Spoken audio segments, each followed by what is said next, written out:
Ikeda. You may have heard of Minamata disease, one of the worst pollution-related diseases of post-war Japan.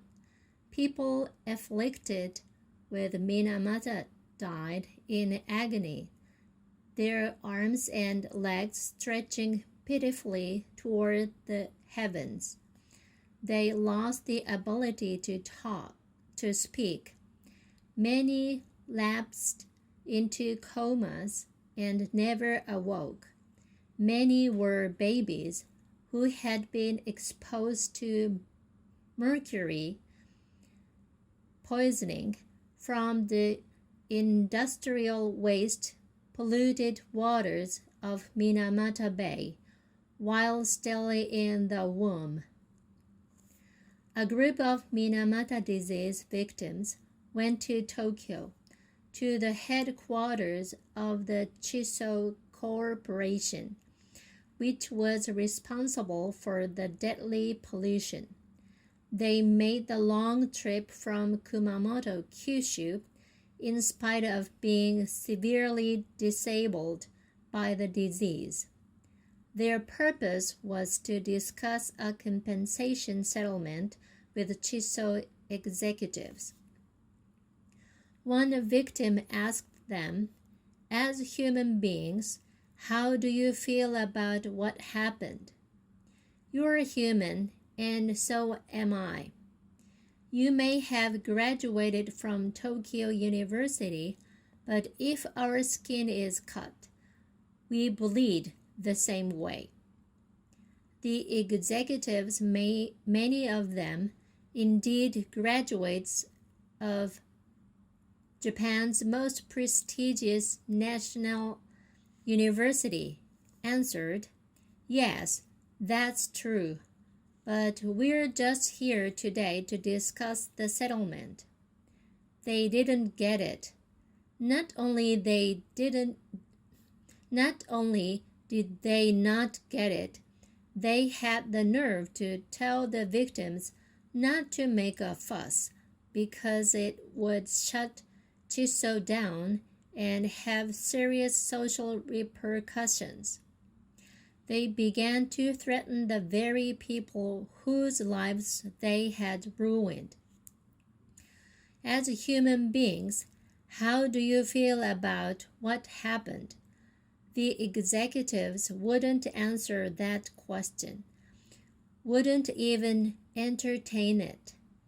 They were incapable of feeling the pain and suffering of real flesh and blood people. If that is the product of Japan's elite course of education, well, then we really are in trouble. Kimura. I agree. There is a terrible problem with the Japanese educational system. Control and order are valued above all, creating an environment where it's difficult for students to voice their opinions. In addition, too much emphasis is placed on grades. Students are treated as inferior if their test scores aren't good. Some teachers even take the attitude that students who can't keep up have forfeited their rights. But the truth is that test scores measure only a tiny part of our worth as human beings. Ikeda. Studying is important, of course, but the real purpose of study is to enrich oneself as a human being, to make valuable contributions that will benefit many people. Grades are just one way of measuring progress toward that goal. If study ends up robbing people of their humanity, its purpose is completely destroyed. Remember, test scores never tell us anything about what a person is really like. The classic tale, The Little Prince, has been called one of the masterpieces of the 20th century. There is a passage in that lovely story that I'll share with you. When you tell them, adults, that you have made a new friend, they never ask you any questions about essential matters. They never say to you, what does his voice sound like?